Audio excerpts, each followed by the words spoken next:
el programa del módulo 1. Este módulo sobre pH e impedanciometría va a tratar primero, vamos a ver qué es lo normal. Siempre uno intenta tratar de ver la normalidad para luego, en función de eso, comprender la fisiopatología.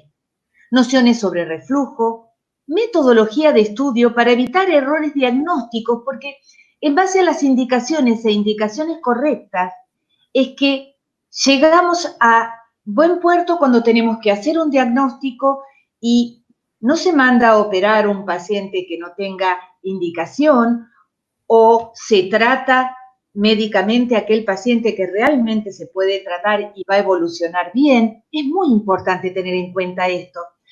Es importante ver cuáles son los principios básicos de la pH impedanciometría y van a ver que tanto en el módulo de hoy, de mañana y de pasado, nos vamos a basar en los aportes de los últimos consensos. Para pH impedanciometría, el consenso por el cual nos guiamos todos es el consenso de Lyon. Entonces vamos a tener, voy a tratar de aclarar todos los puntos de este consenso. Bien. Vamos a ver la fisiología esofágica normal. Y para eso, tenemos unas pequeñas consideraciones anatómicas. Sabemos que el esófago es un órgano hueco, que mide más o menos 25 centímetros de longitud, cuya función es transportar el bolo hacia el estómago y evitar el reflujo. Tiene una musculatura circular, un músculo longitudinal, tenemos por arriba el esfínter esofágico superior, de músculo estriado, después tenemos el esfínter esofágico inferior de músculo liso, y vemos que hay patologías que pueden afectar más al músculo estriado o al músculo liso. Entre ellas, afectan más al músculo estriado la polimiositis, la miastenia gravis, y el músculo liso, la esclerodermia.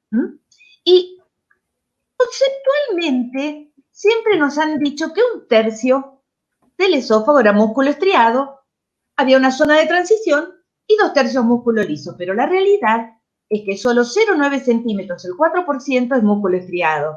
Hay una longitud un poco mayor de lo que es la estructura mixta, un 34%, y el 62% es musculatura lisa.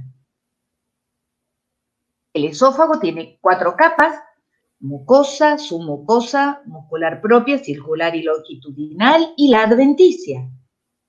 Y su inervación está dada por el plexo submucoso o plexo de Meissner y el plexo mientérico o el plexo de Auerbach.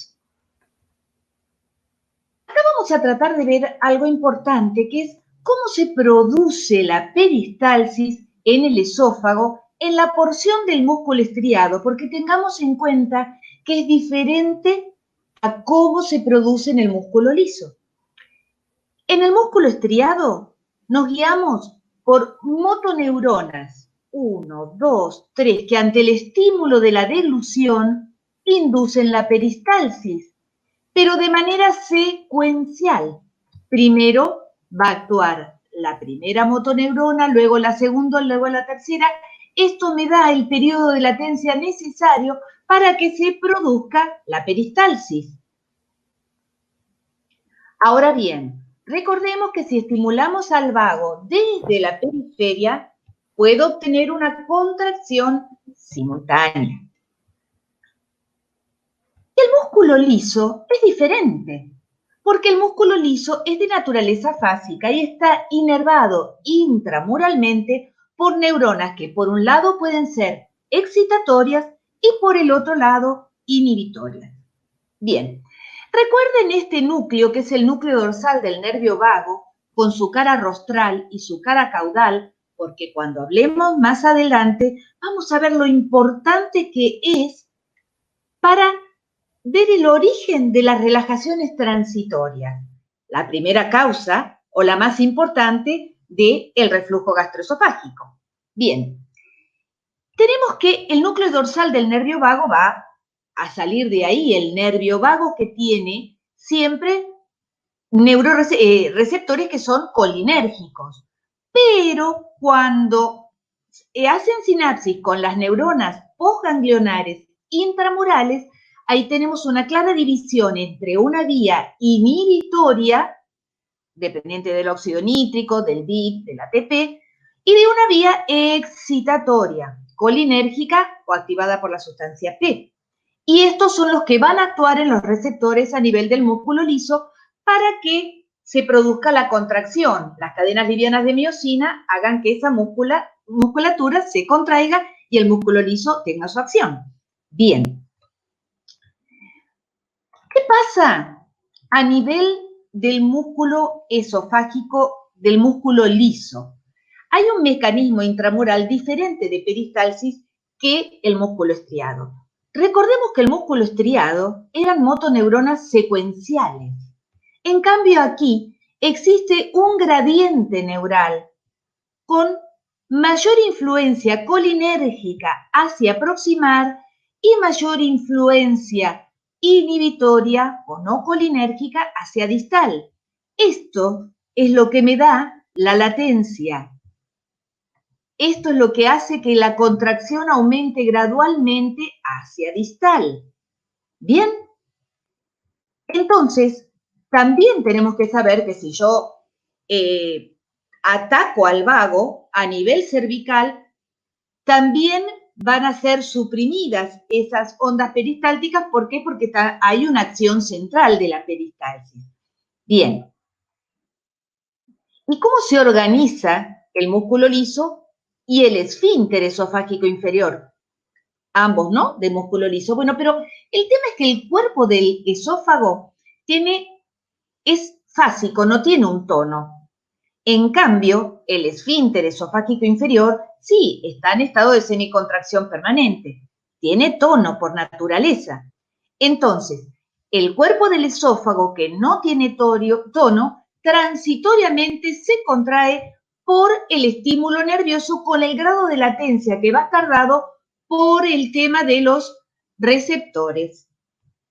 Y el esfínter esofágico inferior exhibe un tono básico de reposo y se relaja inicialmente de entrada cuando se produce el estímulo de la deglución. Y por estimulación nerviosa intramural y por las propiedades mecánicas de las proteínas contráctiles de ese mismo esfínter esofágico inferior. Y entonces, si yo denervara totalmente al esfínter esofágico inferior, sacando la acción excitatoria e inhibitoria, ¿por qué queda contraído? ¿Por qué? ¿Qué es lo que nos pasa en acalasia? ¿Por qué razón tengo un aumento en ese tono? Porque tengo la acción de la célula muscular. ¿Bien? Ya no tengo a la célula muscular, nadie le va a decir ni que cierre más ni que se relaje. Por lo tanto, va a quedar en su estado de contracción permanente, semipermanente, semicontracción permanente. Bien. Entonces, para tratar de terminar un poco la idea de la base normal o fisiológica, vamos a ver cuál es la vía de las relajaciones transitorias.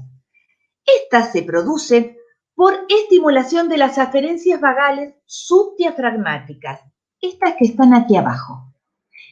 Estas se estimulan a través del ganglio nodoso solamente la región caudal del núcleo dorsal del nervio vago, porque el ganglio nodoso solo hace sinapsis aquí. Entonces, ¿se acuerdan que yo les dije hace unos minutitos que el núcleo dorsal del nervio vago tenía una parte caudal y una rostral? Pero el ganglio nodoso solo tiene acción a nivel de la zona caudal. Por lo tanto, su acción es solamente en la vía inhibitoria. Por eso es un reflejo vago-vagal que implica solamente un camino inhibitorio. Y de esa manera se produce la relajación cuando se estimula el diafragma, por ejemplo, después de que comemos, que se distiende el techo gástrico.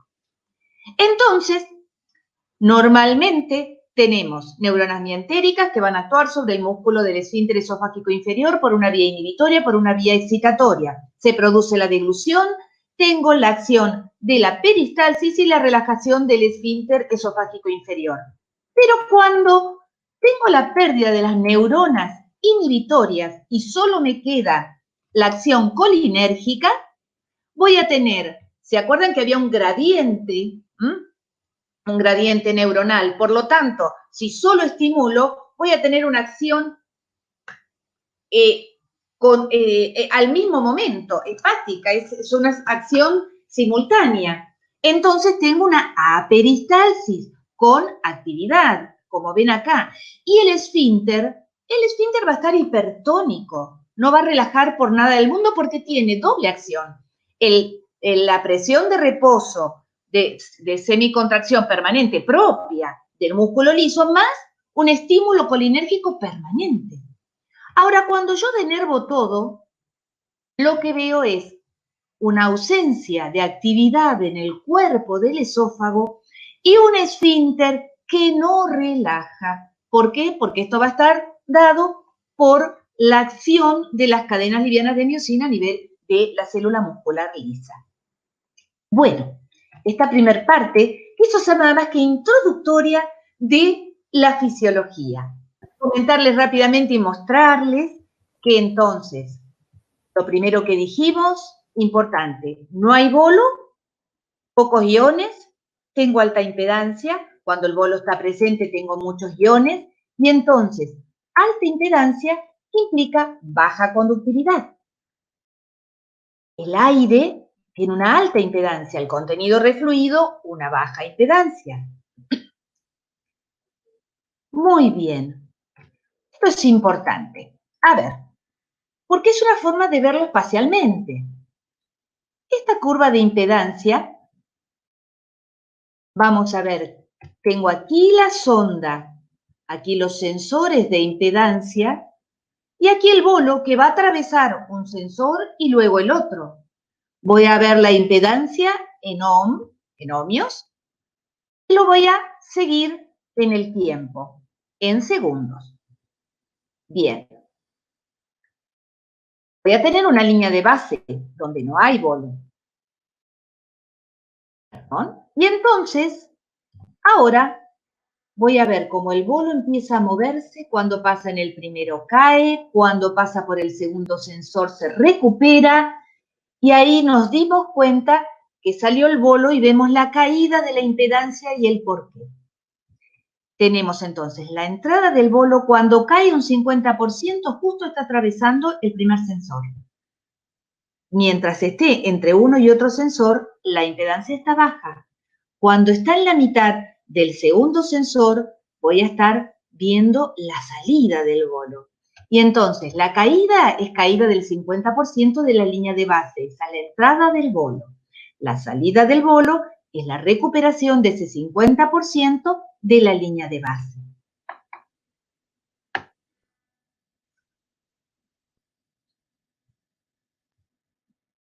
Y entonces, de esta manera, podemos ver el movimiento del bolo en dirección orocecal, de derecha a izquierda para la deglución, y en la dirección inversa, secoral, para el movimiento del bolo en el episodio de reflujo. ¿Están viendo todos bien ahora? Bueno, espero que sí. No hay comentario, entonces me quedo tranquila. ¿Cómo se ve en un gráfico normal, en un gráfico de impedanciometría? Vemos acá las líneas en trazados en ohmios, estos son los canales, y este es el canal de pH. Vemos aquí el canal Z1 está más próximo a la boca, el canal Z6 está más próximo hacia el lado del esfínter, y acá vemos cómo el pH está, si estuviese este pH por debajo de la línea roja, estaría por debajo de 4. De aquí para arriba es pH mayor de 4, de aquí para abajo pH menor de 4. ¿Y acá qué es lo que vemos? Vemos una dirección de caída de impedancia que está dada por la deglución. Fíjense que es lo mismo que vimos en el otro gráfico, pero esta es la realidad, así lo vamos a ver en un trazado. Un reflujo, ¿cómo se ve?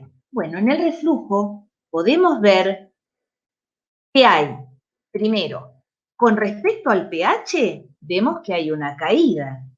Bien, esto es importante. Esto es un reflujo ácido y el movimiento de esa caída lo vemos que va de secal a oral. Bien, entonces podemos ver bien en la alta resolución, en la imagen de alta resolución, cómo esto va, es decir, el color más oscuro, fíjense que cuanto más iones tengo, voy a tener una impedancia más baja. Por lo tanto, los colores más oscuros, más rojos vivos, violáceos, es una impedancia muy baja. Acá es realmente contenido refluido. Y la impedancia azul es el aire. Y entonces acá, espacialmente, nos estamos guiando cómo refluyó hasta un cierto nivel y cayó el pH. Aquí podemos evaluar que hubo un reflujo ácido.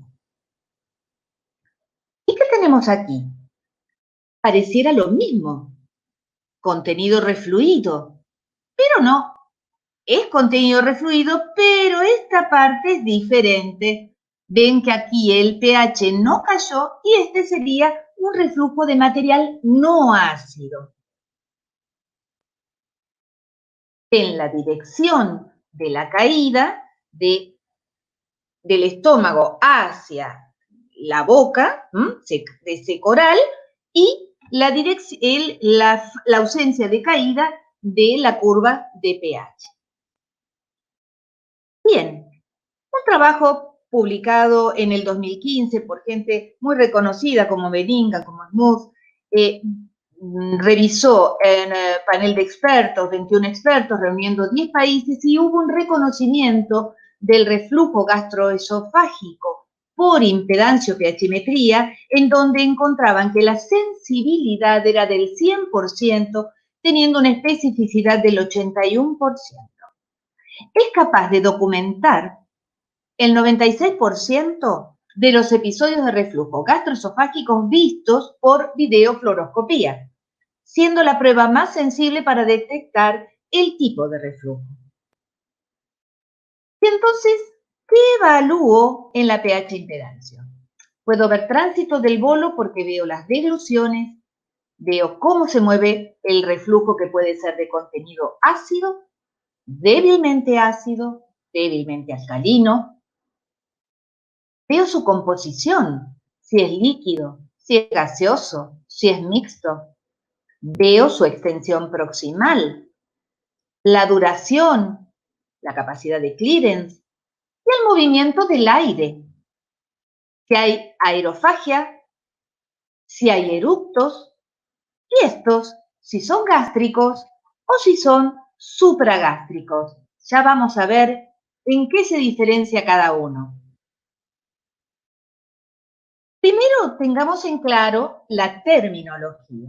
Bien, reflujo líquido, tenemos que tener una caída del 50% de la impedancia inicial.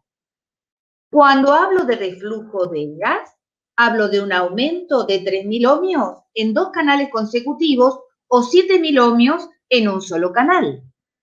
Y cuando hablo de un reflujo mixto, hablo de un aumento de la impedancia antes o durante de la caída del 50% de la basal.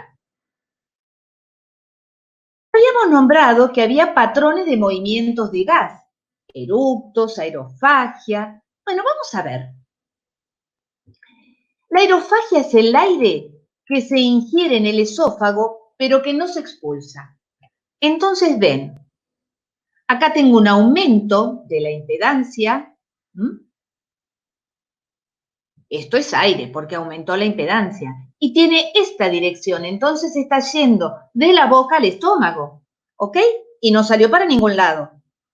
En cambio, cuando es un eructo, el movimiento es totalmente al revés.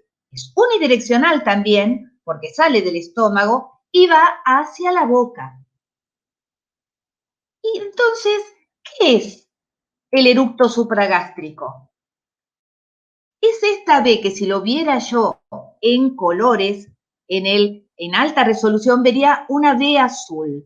Es decir, entra el aire y sale el aire ¿cómo?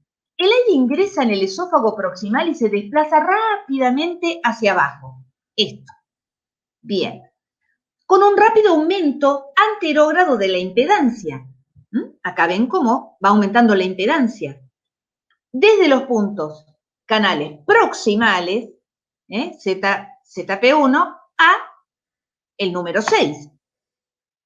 Y es seguido, pero por un rapidísimo retorno de la impedancia de la línea de base en la dirección inversa, la segunda parte de la V azul, hacia allá, que es correspondiente a la expulsión retrógrada de gas. Todo esto dura 2 segundos, nada más que 2 segundos. Es decir, el aire nunca llegó a entrar al estómago, solamente entró el aire y lo sacó. Eso es un eructo supragástrico. Son esos pacientes que cuando vienen al consultorio están todo el tiempo eructando y de repente hablan de, no sé, cuando les hacemos una impedanciometría nos pueden llegar a marcar más de 100 episodios de eructos. Y están hablando con uno y están eructando a cada rato y son los que en la actualidad se está trabajando mucho en la reeducación de este movimiento de gas porque es una acción voluntaria. Bien. Vamos a ver subcategorías de reflujo. Y entonces, si el pH es menor de 4, el reflujo es ácido. Era la gráfica que vimos primera. Si el pH está entre 4 y 7, es débilmente ácido. Tengo una pequeña caída, pero no atraviesa la línea del 4. Si el pH es mayor de 7, es un reflujo débilmente alcalino. ¿Y qué es un reflujo? Es un nuevo episodio de reflujo antes de que el pH esofágico se recupere nuevamente a 4. Lo vemos en esta gráfica, acá tengo una caída, caída de la impedancia, acá tengo un episodio de reflujo, acá cayó el pH, pero el pH no se recupera, y sí se recuperó la impedancia. El pH no se recupera y otra vez vuelve a caer la impedancia en este sentido, es un reflujo. Y el pH only es la caída de pH menor a 4, menor a 4, pero por más de 5 segundos tiene que estar sin caída de la impedancia. Contribuye al índice de reflujo, pero si no hay reflujo, ¿por qué es que baja el pH? Bueno, puede ser que el reflujo sea tan distal, tan poquito, que solo se ve en un canal, y saben que necesitamos 2 canales consecutivos para poder marcar el episodio de reflujo. Puede ser un volumen muy bajo de líquido y aclaramiento químico que no haya sido completado. 55% están asociados a movimientos deglutorios. El objetivo del monitoreo de reflujo es, primero, ver el tiempo de exposición de la mucosa esofágica al ácido. Ver el número de episodios de reflujo ácido y no ácido, establecer una correlación entre los episodios de reflujo y los síntomas, es decir, el índice sintomático y la probabilidad de asociación sintomática, y nuevos elementos como la impedancia basal nocturna y el índice de deglución post-reflujo ácido. Bien, vamos a las indicaciones de la pH impedanciometría, tema que es muy importante a tener en cuenta. Hay síntomas que no responden al tratamiento del reflujo en los que se desea establecer la asociación con reflujo, pedimos una pH impedancio. Cuando quiero diferenciar aerofagia, eructos gástricos, supragástricos, no hay otro estudio que me lo pueda diferenciar como la pH impedanciometría. Cuando yo quiero diferenciar un NER de un esófago hipersensible, una pirosis funcional, o evaluar respuesta al tratamiento, también puedo utilizar una pH impedanciometría. ¿Y cómo nos vamos a preparar para el examen? Para el paciente tenemos que decirle que por lo menos tiene que tener un ayuno de 4 horas. Nosotros decimos 4 horas de sólidos y 6 de líquidos. Si la vamos a hacer intratratamiento, hay dos escuelas. Algunas hablan de mantener doble dosis por 15 días, incluso el día del examen. Otros solamente manteniendo única dosis. Y si el tratamiento o el pedido, perdón, de impedanciometría es diagnóstica para ver si tiene reflujo ácido o no, porque no se sabe, entonces uno debe pedirla sin inhibidor de bomba. ¿Cuánto tiempo lo suspendo? ¿Y por qué? Bien, la interrupción de medicamentos es importante porque puede interferir lo que yo voy a medir. Y el inhibidor de bomba obligatoriamente se tiene que suspender de 7 a 15 días. ¿Por qué razón? La vida media de la bomba de protones es de 3 días y medio, más o menos. Y yo debo suspender cualquier medicamento 2 vidas medias para poder estar seguro de que no tengo una acción residual de ese medicamento. Por lo tanto, 2 vidas medias son 7 días. Lo mínimo que debo suspender un inhibidor de bomba antes de hacer un estudio, sea de pH o de pH impedancio, son 7 días. Y de 7 a 10 días nosotros decimos es mucho mejor, pero bueno, el promedio es 7 a 10 días. Los bloqueantes con 48 a 72 horas alcanzan. Y los antiácidos o la utilización de prokinéticos con 24 horas de suspensión también alcanza. ¿Y cómo preparo el equipo? Bueno, el equipo debo comprobar que las baterías estén útiles todavía y la calibración de la sonda, que siempre es en una solución neutra y en una solución ácida. Bueno, vamos a preguntarnos, ¿y cuándo la pido con IBP? ¿Cuándo la pido sin IBP? Bien. Cada vez que yo tenga que hacer diagnóstico de enfermedad por reflujo, porque no tengo idea si este paciente tiene, el ácido es el motivo por el cual tiene sus síntomas, la debo realizar sin inhibidores de bomba. No puedo presumirlo, tengo que hacerla sin inhibidores de bomba. ¿Cuándo es esto? En un NERD, tengo una endoscopía normal. Para el consenso de Lyon, también en una esofagitis A o B. Eso lo vamos a ir viendo después, pero esto es importante. Tanto no encontrar nada como encontrar una esofagitis grado A o grado B no me están diciendo que el reflujo ácido sea el causante de los síntomas. Por lo tanto, tengo que hacer diagnóstico de reflujo con un estudio pHimétrico o de impedancio pHimetría. Cuando tengo síntomas atípicos, seguro, mucho más. Antes de una cirugía, cuando los síntomas son recurrentes o persistentes, posteriores a una cirugía, pero recordemos esto, y esto también lo voy a insistir durante toda la charla de hoy, nosotros debemos hacer una manometría antes de colocar una sonda de pHimetría, porque si no, no sabemos dónde la ubicamos. Es una indicación indiscutida. La manometría hay que hacerla para ubicar la el sensor a 5 centímetros del esfínter esofágico inferior. Si yo la coloco y trato de ver cuando cae el pH, bueno, y la pongo por los centímetros de la endoscopía, no, está mal. ¿Por qué? Porque si yo voy a ver cuando cae el pH, primero, si es con IBP, nunca va a caer el pH. Entonces nunca voy a poder saber. Segundo, yo no sé el acid pocket dónde está ubicado en este paciente y si tiene hernia, si yo estoy cayendo en el acid pocket.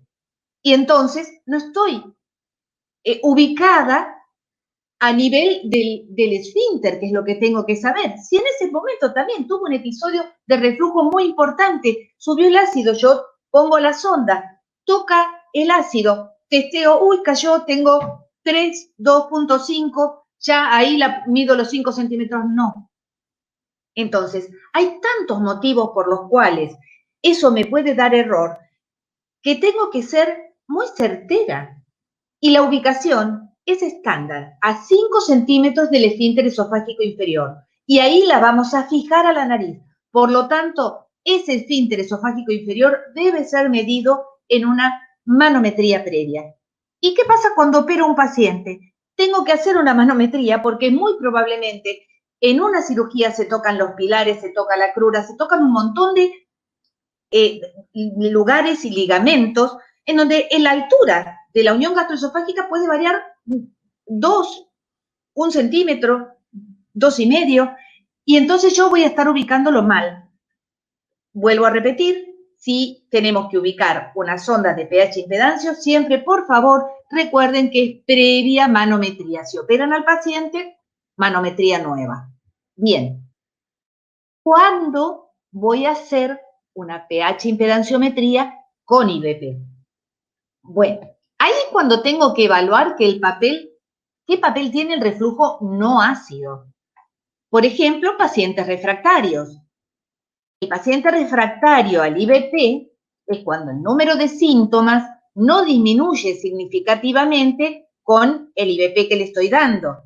Y el número de síntomas, también esto lo voy a repetir, son 3 igualitos para pirosis, regurgitación, dolor torácico. Si no son igualitos, es decir, 3 pirosis, 3 regurgitación, 3 dolor torácico, no puedo tener uno de cada uno. Y si no son los 3 positivos, tengo que tener 5. Y de 5 a 7 para la tos. Es más exigente cuando yo tengo que evaluar la tos. 5 a 7 episodios de síntomas. Y también puedo utilizarla cuando tengo que hacer un control de inhibición ácida. Bien. Entonces, ¿cómo hago el examen? Primero localizo el esfínter esofágico inferior previamente por manometría. Condición sine qua non. No puedo hacer una pHimetría o una pH impedancio colocándola por la medición misma del pH. No. Se tiene que colocar el electrodo de referencia externo. Se puede utilizar una anestesia tópica en gel y coloco el catéter entrando hacia el estómago. Muy bien. ¿Por qué voy a verificar el pH? No me estoy desdiciendo con lo que dije antes. Acá necesito ver el pH porque una de las cosas que nos puede suceder es que la sonda haga un loop y la sonda vuelva hacia arriba. Entonces, es importante ver, si no estoy utilizando inhibidores de bomba, en ese caso no voy a poder verlo, pero si es sin IBP, cuando coloco la sonda cae el pH, yo ya sé, estoy segura que la sonda está derechita, y ahí la ubico a los 5 centímetros de acuerdo a la manometría. ¿Se dan cuenta? Muy bien. Tengo que tener un registro mínimo de 22 horas al menos, entre 16 y 24, mínimo de 22. Bueno, y el posicionamiento a 5 centímetros por encima del esfínter esofágico inferior ubicado previamente por manometría esofágica. Luego debo fijar el catéter a la nariz y comienzo a grabar. Pautas.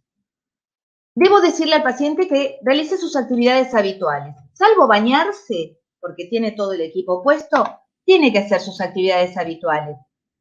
Tiene que comer como come habitualmente, pero no haciendo una dietita estricta y cuidadosa, porque si no, no voy a ver cuáles son las situaciones en las que normalmente este paciente puede tener episodios de reflujo. Entonces tiene que comer normal, actividad normal. Y para eso es muy importante que llene un diario. Este diario, por ejemplo, nosotros con Noel hemos hecho en nuestro consultorio, en donde le ponemos el teléfono, le ponemos un cartel grande de no bañarse, porque hay muchos pacientes que, aunque les parezca mentira, tienen tendencia a mojar el equipo, y eso es un problema, por lo tanto hay que avisar. Y entonces le copio los simbolitos que tiene el equipo, marco un inicio del evento, un fin del evento, y que me marque cuándo se va a dormir, a la hora que va y a la hora que se levante. No solo aprieta hasta que aparezca la palabra que indica la acción que va a realizar, aprieta el botón, marca la cruz, sino que pone los horarios. Cuando come, lo mismo, inicio y fin de la comida, pero también me aclara qué come. Y cuando tiene síntomas, tengo que aclararle siempre al paciente qué es pirosis, quemazón, qué es dolor de pecho, qué es regurgitación, porque necesita tener claridad, mucha claridad, porque esta parte es fundamental para tener una buena evaluación de la asociación sintomática, de la correlación sintomática. Es cierto ya que puede haber un mínimo delay entre que el paciente agarra el equipo y marca. Por eso tiene que, el paciente apenas siente el síntoma, primero marcar, apretar el botón y después anotar la hora. Recordarle que es la hora del equipo, no la hora de su reloj o la hora del reloj que tiene en la cocina. Todos esos pequeños detalles pueden hacer que hagamos una mala lectura. Entonces son detallecitos, pero es importante que lo vayamos viendo. En otros vamos a poner eructos, tos, todos aquellos que el paciente sea el motivo por el cual se realiza el estudio, el motivo por el cual él siente refractariedad en el tratamiento. Los anota aquí y los anota con su hora. Muy bien. Entonces, para orientar al paciente tenemos que decir que solo nos marque los síntomas de inicio agudo. Si el paciente se pasa 24 horas con dolor de garganta, no nos sirve, porque yo no puedo tener el botón apretado 24 horas. No voy a medir una correlación con una caída de pH. Entonces, pirosis es la sensación de ardor de fueguito retroesternal. Regurgitación cuando retorna pequeñas cantidades de contenido gástrico, ácido o alimentario, que no esté precedido por una náusea, si no tiene que colocar náusea, que a veces despierta al paciente por la noche con sensación de asfixia o ahogo. Dolor de pecho, el dolor precordial, y tos. Esto es importante. ¿Qué tipo de tos? No es la carraspera. No. La tos es la tos que se desencadena involuntariamente, que no es aclaramiento de garganta, y el número ideal es que por lo menos haya 5 episodios de tos. Los valores normales de impedancia están graficados, pero tengamos en cuenta que este 73 ha cambiado por 80 de acuerdo al último consenso de Lyon. Lo que no se ha revisado es las subdivisiones, pero 80 son, más de 80 los episodios de reflujo distales. Y vamos a ver ahora entonces el tema de la evaluación y la correlación de los síntomas. ¿Cuándo se asocia un síntoma con un reflujo ácido? Vamos a ver una ventanita de 2 minutos, así que fíjense qué importante que es que en el momento que lo siente el paciente marque. Y la temporalidad es fundamental, porque cuando síntoma ocurre después de la caída de impedancia de al menos el 50% en los 2 canales distales, se considera positiva la correlación hasta 2 minutos después de la recuperación inicial. Es decir, primero la caída, después el síntoma. Aclaro esto porque cuando veamos tos, a veces vemos primero la tos y después la caída de impedancia. Y eso no es una correlación positiva, eso es que la tos indujo reflujo, ¿ok? Entonces, primero vemos la caída y después vemos la aparición del síntoma en una ventana de 2 minutos. Recomendaciones prácticas. Hay que hacer una descripción de los síntomas y la asociación con el reflujo cuando son menos de 10. Cuando son menos de 10, van a ver que cuando bajen el programa y empiecen a leer, pueden ver y evaluar con 2 flechitas distintas, síntoma por síntoma, va directo al síntoma por síntoma, se va el software a analizar ese síntoma y esa ventana. Y entonces lo primero que hacemos es evaluar. Son menos de 10, veamos esos 10 episodios de sintomáticos. ¿Cuándo se dio el síntoma? ¿Cuándo se dio la caída de impedancia? Si se dio antes, si se dio después. Y si tiene una deglución, una deglución que limpie esa caída de pH posterior. Bien, la impedanciometría entonces debe caer antes del episodio de los síntomas. ¿Y cuál es la sensibilidad y la especificidad de estos índices? Bueno, el índice sintomático tiene una sensibilidad baja, pero la especificidad es buena, de un 80%. Por eso no se usa solo, por eso se usa con el SAP, con la Asociación de Probabilidad Sintomática, que tiene una sensibilidad un poco mejor y una especificidad algo menor que el índice sintomático. Y por eso, de acuerdo al consenso de Lyon, empiezan a aparecer nuevos parámetros de impedanciometría esofágica, que van a ser coadyuvantes, no son indicadores solitos, sino que ayudan al diagnóstico. Uno de ellos es la impedancia basal nocturna. ¿Qué se vio? Se vio que la impedancia baja cuando la mucosa está dañada crónicamente y se mide 30 minutos de estabilidad en 3 periodos de 10 minutitos, preferiblemente en la primera, segunda y tercera hora durante el sueño nocturno, y tiene que ser menos de 2.292 ohmios para considerarla patológica. Fíjense que tiene una sensibilidad entre el 91 y para algunos del 100%. Y el índice peristáltico por reflujo es la peristalsis primaria por reflujo, que está presente hasta 30 segundos después del episodio de reflujo. Tiene que venir a limpiar esa deglución primaria. Y es patológica cuando es menos del 61%, con una sensibilidad muy alta. Bueno, algunas cositas para recordar sobre la correlación sintomática. La exposición esofágica ácida simple, es decir, el porcentaje de tiempo que tengo el pH por debajo de 4, no va a determinar si el síntoma está relacionado con el reflujo, pero es la variable más susceptible al diagnóstico de reflujo. La orientación mínima del paciente es fundamental, porque si no, no hago un correcto análisis de esta asociación de síntomas. El índice sintomático describe la proporción de síntomas relacionados con el reflujo. Es decir, tengo 10 síntomas, 5 estuvieron relacionados con el reflujo, 50% de índice sintomático. Pero la probabilidad es una cuenta matemática en donde describe una probabilidad de que esta relación observada no sea al azar entre el síntoma y el episodio de reflujo. Esta asociación sirve para evaluar los síntomas típicos y atípicos de acidez y aparición rápida, ¿no? Regurgitación, dolor de pecho, tos, pero no para los síntomas progresivos y continuos como la sensación de globus. Algunas cosas para recordar sobre la correlación sintomática.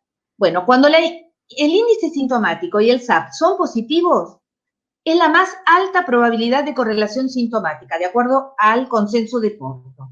Se ratifica en el consenso de Lyon. Y si solo uno es positivo, se considera que hay una correlación de síntomas positiva a pesar de la limitación del parámetro. Es decir, se condiciona cuando uno lo informa condicionado, ¿no? Y la impedancia basal nocturna y el índice de peristalsis postdeglutoria parecen ser parámetros al menos equivalentes al tiempo de exposición ácido en el esófago que pueden predecir la respuesta terapéutica. Estos parámetros deben valorarse dentro de un contexto clínico, considerándose solo como evidencia adicional en el reflujo, según el consenso de Lyon, publicado en el 2018.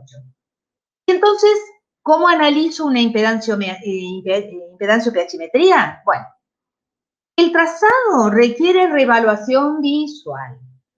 Es decir, hago un zoom, lo compacto y me fijo en el rastreo visual si tengo problemas técnicos, si se desconectó, si hay diferencia entre lo que es el sueño nocturno y la actividad durante el día.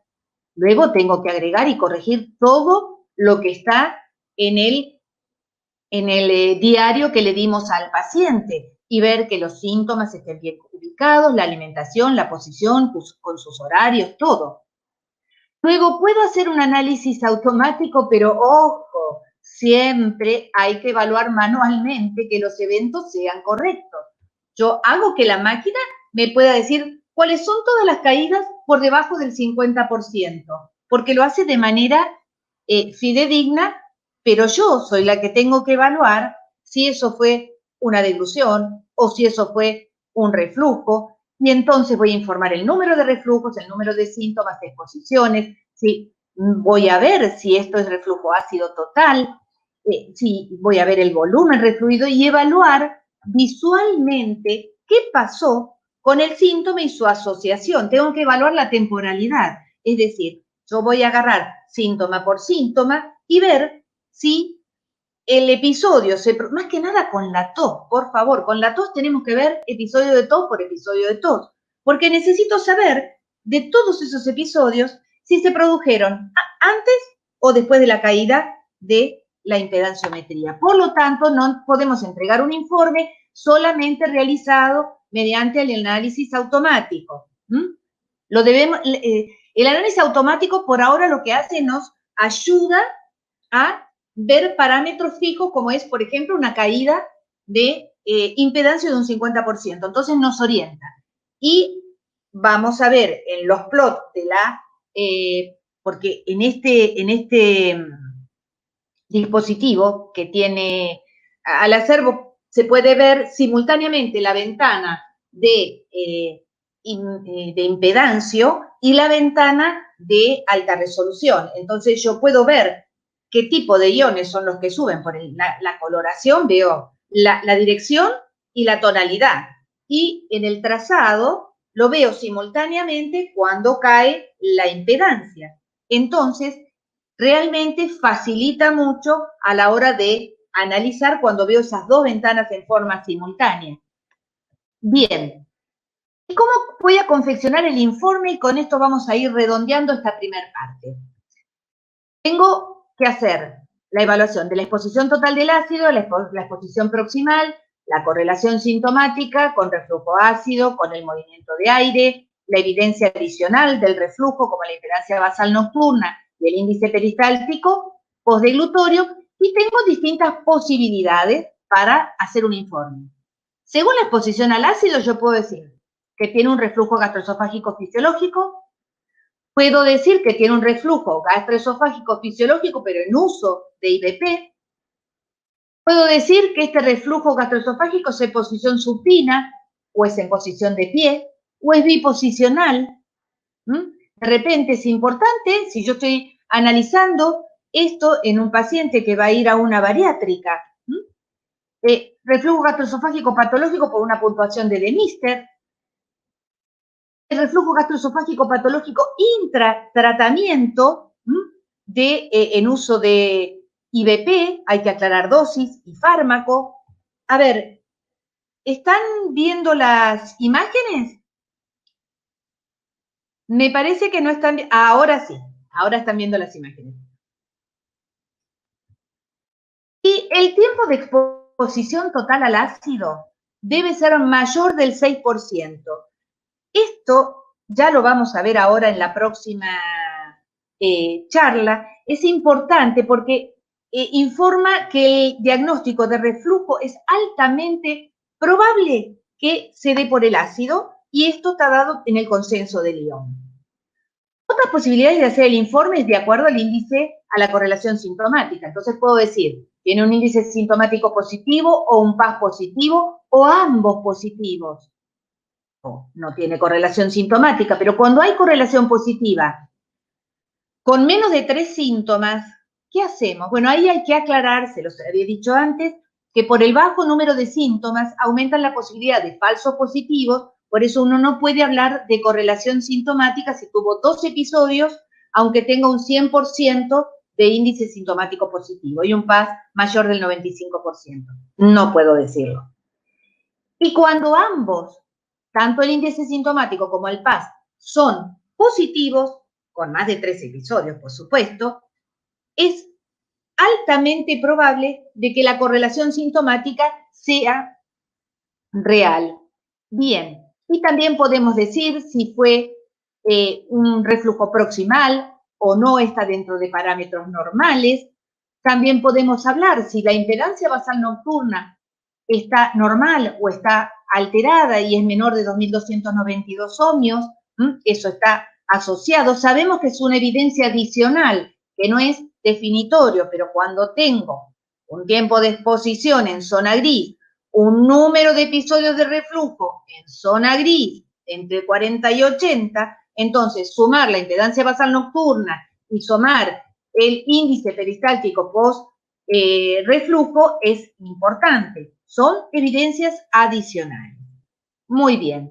Bueno, ahora, paradigma actual del diagnóstico de enfermedad por reflujo. ¿Cómo lo hacemos? Podemos identificar la lesión de la mucosa esofágica o por síntomas problemáticos causados por el reflujo. Pero un posible diagnóstico de enfermedad por reflujo gastroesofágico se ve reforzado por una respuesta que puede ser positiva a la terapia con IVP. Ahora bien, la patogenia del reflujo, determinante de la lesión mucosa, es único en la exposición excesiva al ácido por un defecto anatómico, fisiológico de la unión gastroesofágica, que haya una alteración de la peristalsis esofágica, pero el determinante de los síntomas siempre es múltiple. Puede ser el número de episodios, la extensión proximal, el grado de acidez del reflujo, la hipersensibilidad, y acá ya no hablamos, o la hipervigilancia cognitiva, pirosis funcional, no estamos hablando del ácido. Por lo tanto, dependiendo del contexto clínico, lo que define las características de la enfermedad por reflujo puede ser la patología, la fisiología y la sintomatología. Las pruebas esofágicas nos permiten definir la terapéutica óptima, si es IVP, si es cirugía, si es terapia cognitiva conductual y neuromoduladores. Es fundamental en estos momentos, tenemos que hacer un diagnóstico de certeza, porque si no, obviamente, estamos sobrediagnosticando y maltratando muchos pacientes. ¿Cuál es el objetivo del proceso del consenso de Lyon? Fue determinar las indicaciones modernas para las pruebas esofágicas de reflujo, definir los criterios para un diagnóstico clínico de enfermedad por reflujo. Y entonces, si bien el reflujo se puede diagnosticar y tratar empíricamente, ¿cuándo indicamos pruebas? Cuando hay fracaso de tratamiento, cuando hay incertidumbre diagnóstica, no sé si realmente hay reflujo, cuando el tratamiento o prevención de complicaciones de la enfermedad por reflujo, y entonces el manejo actual de la enfermedad por reflujo es la curación de la enfermedad de la mucosa y el manejo de los síntomas. La asociación sintomática por sí sola es débil, lo que hace que la sola dependencia de esta métrica va a ser problemática. Las diversas pruebas que incluyen impedancia mucosa, manometría, histopatología y psicometría van a ayudar a identificar los distintos fenotipos del paciente con reflujo. Cada prueba agrega una pieza al rompecabezas de generación de síntomas, fisiopatología de la enfermedad y manejo de precisión. Bien, ¿qué pasa con la historia clínica y los cuestionarios en el diagnóstico? Sabemos que los síntomas nos dan un 70% de sensibilidad y 67% de especificidad. Entonces, no es nada alto. Acuérdense de los trabajos de Ronnie Fass del año 2000, en donde colocaba un balón que insuflaba en el esófago y eso se reproducía en pirosis para el paciente y no era ácido, era un balón que se inflaba en el esófago. Entonces, es relativo, no me puedo aferrar a los síntomas para decir este paciente tiene reflujo. Los cuestionarios de calidad de vida tienen limitaciones similares en comparación con las pruebas fisiológicas. ¿Qué pasa con el tratamiento empírico? En comparación con la endoscopía y la pHimetría, la sensibilidad y la especificidad en el diagnóstico de reflujo, para pirosis, 71 a 44 por ciento de especificidad. Para síntomas atípicos, baja la utilidad. Y cuando hablo de hipersensibilidad, es variable, porque es muy relacionado con el placebo. Entonces, con tratamiento empírico con IVP se puede obtener mejoría si tengo pirosis, por ejemplo, pero en el 69% de los pacientes con enfermedad erosiva, 49% en NER, y nada más que un 35% cuando tengo endoscopía y pH normal. Lo barato a veces nos sale caro. ¿Por qué? Hacemos un sobrediagnóstico y un uso excesivo de inhibidores de bomba. ¿Qué pasa con las biopsias? Bien, si yo tengo esofagitis C, D de Los Ángeles, Barrett o estenosis péptica, ya está. Eso es una evidencia confirmatoria de enfermedad por reflujo. No necesito nada más. Y Barrett, ojo, no una visión endoscópica, la anatomía patológica, las Alcian Blue positivo. ¿Por qué? Porque la esofagitis A y B, ahora, de acuerdo al consenso de Lyon, se vio que 5 al 7,5% de controles asintomáticos podían tenerla, que hay mucha variabilidad de interobservador y que se requiere entonces una pHimetría para decir esta esofagitis es debida a la presencia de ácido de forma patológica. Entonces, importancia clínica, pero son poco sensibles para el diagnóstico de enfermedad por reflujo, tanto la esofagitis A como la B. Para Roma 4, las biopsias son importantes para descartar la esofagitis eosinofílica y también podrían tener un valor en diferenciar NER con un pH positivo, es decir, una hipersensibilidad al reflujo. Diferenciarlo de una pirosis funcional y de un control sano cuando se usa un protocolo histopatológico estructurado. ¿Qué va a haber? Va a haber elongación papilar, hiperplasia de células basales, espacios intercelulares dilatados, esto está publicado en varios artículos, células inflamatorias intraepiteliales, necrosis, a veces erosiones. Estos cambios se resuelven después de una terapia adecuada para enfermedad por reflujo, pero primero no son muy concluyentes y requieren un protocolo que es engorroso. El tema es que necesitamos un patólogo especializado en esófago, que nos permita decir, bueno, si este paciente tiene realmente espacios intercelulares dilatados, elongación de papilas y demás. Entonces, hacemos un monitoreo de pH que demuestra la consecuencia fisiopatológica de la enfermedad por reflujo, el aumento de la exposición total al ácido o el número de episodios de reflujo. No me está diciendo el mecanismo por el que ocurre, pero me está diciendo la consecuencia, que es este aumento de exposición. Por lo tanto, el monitoreo de reflujo puede confirmar o excluir reflujo patológico, aunque no siempre puede llegar a ser concluyente, dado que la impedancia pH detecta todo el tipo de reflujo, líquido, gas o mixto, independientemente de si tengo ácido o no, es el patrón de oro, define la dirección del flujo. Y el consenso de Lyon propone, ERGE no comprobado, siempre hacerlo sin IBP. Endoscopía normal, por ejemplo, es un ERGE no comprobado, con esofagitis A o B es un ERGE no comprobado. Sin tener una pHimetría positiva previa, es un ERGE no comprobado. Antes de una cirugía antirreflujo. ¿Cuándo tengo un ERGE comprobado? Con doble dosis de IBP.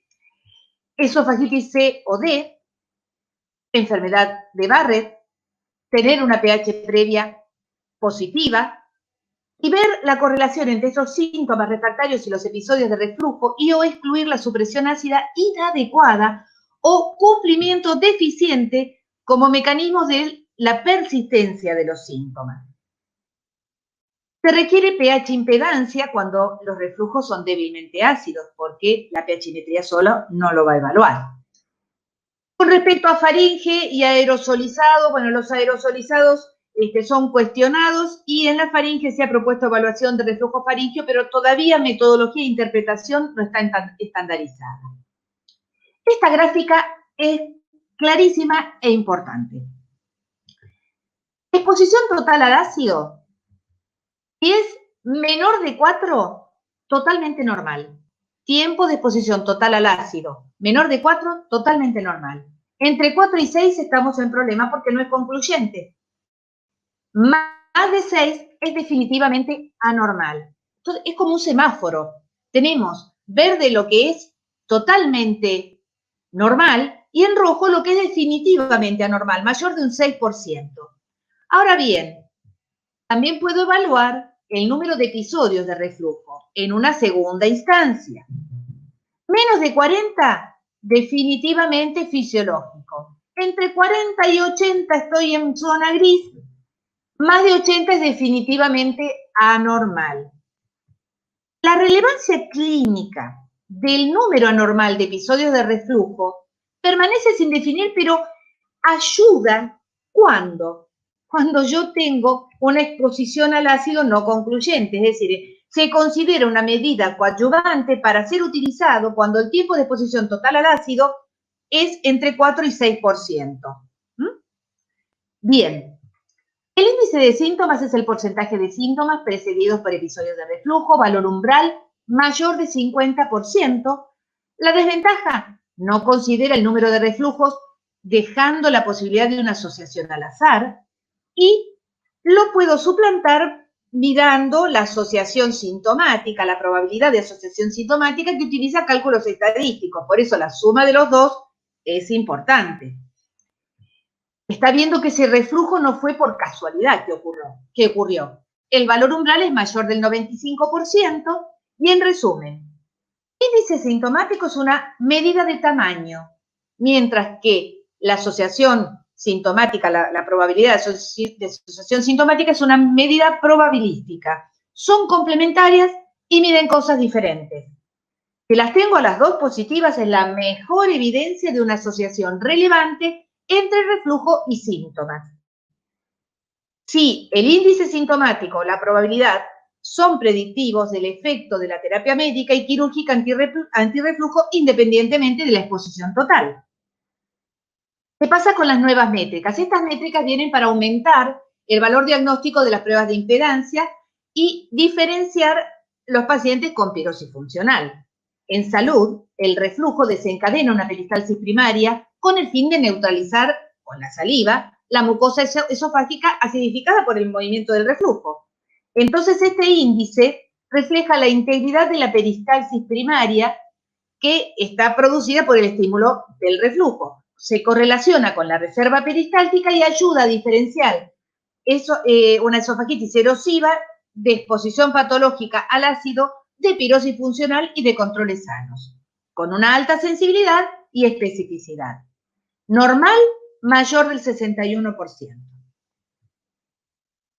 Si disminuye la impedancia basal mucosa, se relaciona con aumento de los espacios intracelulares y de las uniones estrechas y los síntomas de reflujo. Entonces, las ingestas y los eventos de reflujo, como afectan la medición, se lo trata uno de medir esto, como es una basal, durante el sueño. Y se promedian 3 periodos de 10 minutos, de ser posible, espaciados por 1 hora. La impedancia basal nocturna menor de 2.292 ohmios predice de forma independiente la respuesta al tratamiento antirreflujo, vincula la acidez sensible a IBP a un reflujo mejor que la exposición total al ácido y mejora con la curación de la esofagitis. Y es más baja cuando hay esofagitis erosiva, empezando a ser menos baja con la esofagitis curada, el NER, la pirosis funcional y totalmente, obviamente, normal en controles sanos, ¿no? Bien, estas medidas solo son medidas adyuvantes para el diagnóstico de la enfermedad por reflujo.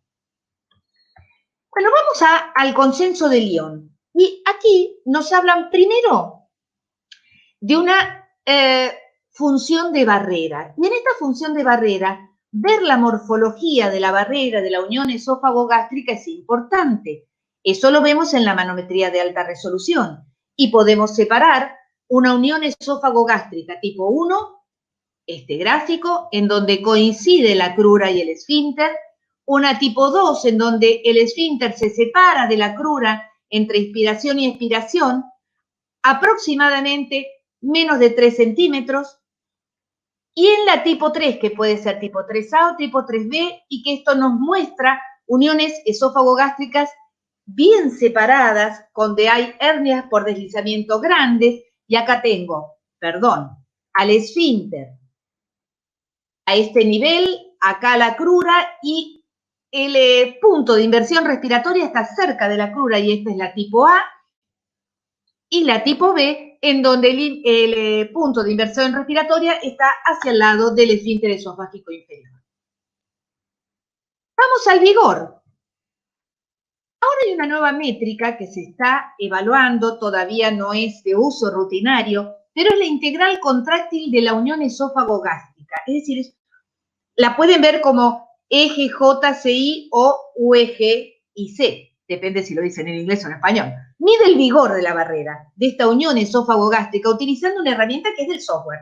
Abarca la longitud del vigor de esta unión por encima de la línea de base gástrica, que estaría aquí, y la medición se realiza durante 3 ciclos respiratorios. Y esto nos va a dar una idea de la fuerza que tiene esta barrera. Si hablamos de vigor, también es importante, cuando hablamos de el vigor en las degluciones, porque si tenemos un paciente con reflujo y estamos hablando de una motilidad esofágica ineficaz, vemos que eso altera mucho el clearance, y entonces tener una motilidad intacta, y lo vamos a ver mucho mañana, ¿no? En el curso de mañana, es tener más del 50% de las contracciones con un DCI mayor de 450. Tener una peristalsis fragmentada es más del 50% de las contracciones con un DCI que van entre 450 con una BREC que puede ser mayor de 5 centímetros. El BREC antes en Chicago 2 era entre 3 y 5 centímetros, ahora a partir de Chicago 3.0 es mayor de 5 centímetros. Y la motilidad ineficaz, que puedo tener más del 50% de las contracciones con un DSI menor de 450. Mañana vamos a ver esta motilidad inefectiva, si puede ser persistente, si puede ser alternante y el impacto que tiene. Y la peristalsis cuando el 100% de las contracciones tienen un DSI menor de 100. Y ahí hacemos pruebas o test de provocación. Estos test de provocación son, de manera fisiológica, nosotros sabemos que hay una inhibición de glutoria aquí, que es más pronunciada cuando hay degluciones múltiples, en rápida sucesión. De modo que el esófago va a permanecer inhibido hasta después de la deglución final, en donde se hace una deglución con una fuerza un poco mayor. Es esta contracción peristáltica, esto nos evalúa la reserva peristáltica que tiene el paciente. También, entonces, este test de degluciones múltiples son 5 tragos de 2 mililitros con menos de 4 segunditos de separación entre trago y trago. Es un indicador de reserva peristáltica, como les dije. Se hacen 3 secuencias, con una sola no sirve, porque yo tengo que hacer una evaluación confiable y tengo que promediar esos DSI de las 3 degluciones filares de las 3 pruebas, de los 3 intentos. Y la ausencia de reserva peristáltica en la motilidad inefectiva es predictiva de mala respuesta a sustancias prokinéticas. Eso está referido específicamente en Lyon. También hay otros test de provocación, como son el de desafío de deglución rápida. Este nos sirve para evaluar la unión esofagogástrica. Son 200 mililitros de agua que uno los tiene que tomar en 30 segundos, todos juntos, y me permite diferenciar una obstrucción al flujo de una calasia, identificando la relajación del esfínter esofágico inferior en la primera, después de la provocación, y una presurización o panpresurización en los sujetos que tienen acalasia y no relaja esa unión esófago-gástrica por más que la provoque con la deglución rápida. Comparemos consenso de Porto con consenso de Lyon. Con respecto a la endoscopía, Porto no nos decía nada, pero en Lyon es esto de los que ya les hablé, que el criterio endoscópico concluyente para reflujo es esofagitis erosiva C y D. Barrett comprobado por biopsia, no solamente la visión endoscópica o una estenosis péptica. ¿Qué pasa con respecto a la impedancia metría? Como en Porto era el único método de registro, pero decía que todavía el rol en el manejo del reflujo podía ser ser definido. En cambio, en Lyon, un año después, porque uno fue 2017, el otro fue 2018, ponen a la impedancia pH como el gold standard para la detección y caracterización de los episodios de reflujo, tomando en cuenta que el costo puede ser un limitante. Por eso es tan importante trabajar con equipos que costo-beneficio nos permitan acceder a estos estudios diagnósticos que son el gold standard. ONI-BP siempre cuando tengo que hacer una evaluación intratratamiento, elección es utilizar la pH impedancio. No me sirve utilizar la pHimetría sola. En cambio, cuando es fuera del IBP, sí puedo utilizar la pHimetría sola, el Bravo o la impedancia pH, depende del acceso económico que tenga. Con respecto a cuándo hacer con o sin IBP los estudios, no había muchas discusiones en Porto, pero sí en Lyon se consensó que el reflujo no comprobado siempre se va a hacer sin IBP. Y cuando yo tengo reflujo comprobado, recuerdo, antecedentes de esofagitis erosiva C o D, Barrett confirmado por biopsia, estenosis péptica, o que yo tenga un estudio pHimétrico previo que me diga que tiene más de un 6% de exposición total al ácido, sin usar IBP, esa se puede hacer intratratamiento. ¿Ok? Bien. No había una discusión de normalidad entre qué era normal y qué no era normal con respecto a la exposición total al ácido, pero el consenso de Lyon sí lo trajo. Menos de 4% de exposición total al ácido, totalmente normal. Más del 6%, totalmente patológico. Tampoco había discusión con el número de episodios de reflujo, Lyon sí. Más de 80%, más de 80 episodios de reflujo en 24 horas, anormal, no se discute. Menos de 40, totalmente normal, no se discute. Bien, y que se lo utiliza el reflujo para ayudar cuando la exposición total al ácido está en zona gris, entre 4 y 6%. Y con respecto a la impedancia intraluminal, que es anormalmente baja en pacientes con Barrett o esofagitis, en Porto se veía como que esto era posible, pero no se utilizaba la impedancia basal nocturna como coadyuvante como métrica adyuvante para el diagnóstico. En cambio, en el consenso de Lyon, sí.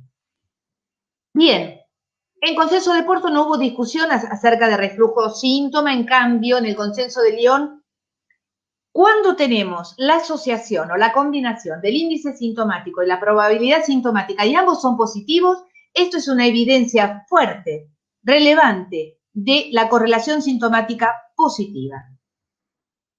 Con respecto a la manometría de alta resolución, en el consenso de Porto no se hablaba de las alteraciones motoras, pero en el consenso de Lyon se empezó a ver que la manometría de alta resolución no es útil directamente en la enfermedad por reflujo, pero puede proporcionar información complementaria muy interesante, como por ejemplo evaluar a nivel motor la unión gastroesofágica, si es una unión tipo 1, 2 o 3, ver la crura y ver este vigor de la unión gastroesofágica que está publicado en este trabajo de Giawali, en un Neurogastroenterology and Motility del 16, que es muy interesante y que se siguieron haciendo trabajos en donde se ve que este vigor de barrera disminuye en pacientes con reflujo. La evaluación de la función motora del cuerpo también es importante porque se relaciona con el impacto del reflujo esofágico. Si yo tengo una contractilidad intacta, es distinto que si yo tengo una motilidad ineficaz. Si lo sabrán los pacientes que tienen compromiso por esclerodermia del cuerpo esofágico, ¿no? Bueno, y la realización de pruebas complementarias deben incluirse en el protocolo, es decir, para evaluar en una manometría de alta resolución, si yo la voy a realizar en un paciente para que me ayude en el diagnóstico de la enfermedad por reflujo, siempre la voy a tener que hacer con los test de provocación, con test de diluciones múltiples o la prueba rápida. ¿Qué pasa con el Bilitec? Que en el consenso de Porto se nombraba, ya en el consenso de Lyon no es considerado como una herramienta de diagnóstico confiable para la enfermedad por reflujo. Bien, y acá, ya llegando a la parte final, vamos viendo que podemos diferenciar, este cuadro es un poquito complicado, pero es bastante interesante. Tenemos fenotipos de reflujo que predicen una carga de reflujo anormal y se puede ver un fenotipo mecánico que es la evaluación clínica a las pruebas esofágicas. A ver, un fenotipo clínico es el síntoma, es lo que veo en la endoscopía, es lo que considero por Roma 4 o lo que me dice el consenso de Lyon. El fenotipo mecánico va a estar dado por el patrón del reflujo, por el mecanismo de reflujo, por el clearance y también por la cognición y la percepción de ese paciente. Bien, ¿qué es un paciente con alta probabilidad? Porque siempre nosotros hablamos con este tiene alta probabilidad, probabilidad media o baja probabilidad.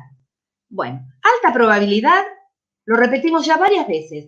Si yo tengo en síntoma, la mayor probabilidad es cuando tengo pirosis y regurgitación ácida. Es la mayor probabilidad, no cuando tengo tos. En endoscopía, cuando tengo esofagitis C y D, Barrett o estenosis péptica. En Roma 4, hablan de la pHimetría anormal en el NER. Y en el consenso de Lyon, una evidencia de alta probabilidad es cuando hay evidencias concluyentes de enfermedad por reflujo. ¿Y cuáles serían los fenotipos mecánicos, cuando hay aumento de la exposición ácida más un número aumentado del número de episodios. Esto ya vimos, lo que estuvimos diciendo hace un ratito, tiempo de exposición total al ácido mayor del 6%, más de 80 episodios de reflujo. El mecanismo, sí, relajaciones transitorias, unión esófago-gástrica hipotensiva, morfología anormal de esta unión esófago-gástrica, clearance, cuando tengo ausencia de contractilidad, una hernia hiatal muy grande, y en la cognición, percepción apropiada de los síntomas, con una asociación de síntomas de reflujo.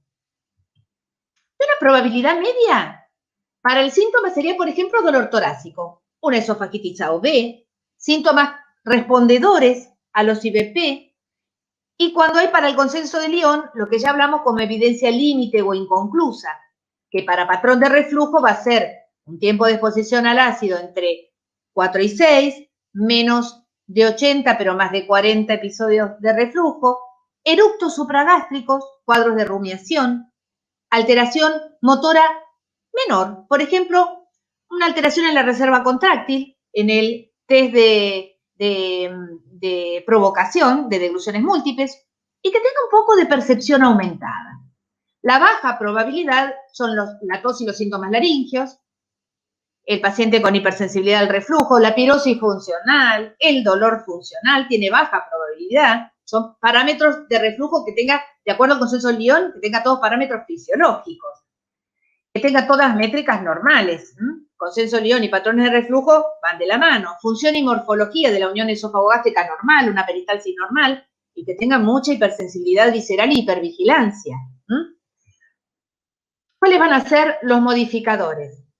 La hipervigilancia, la hernia de hiato, una terapia permanente con IBP, hipersensibilidad e hipervigilancia se repiten para Roma 4, la utilización de las nuevas métricas, clasificaciones motoras, pH de reflujo basal de la impedancia, que el paciente tenga hipocloridria o acloridria.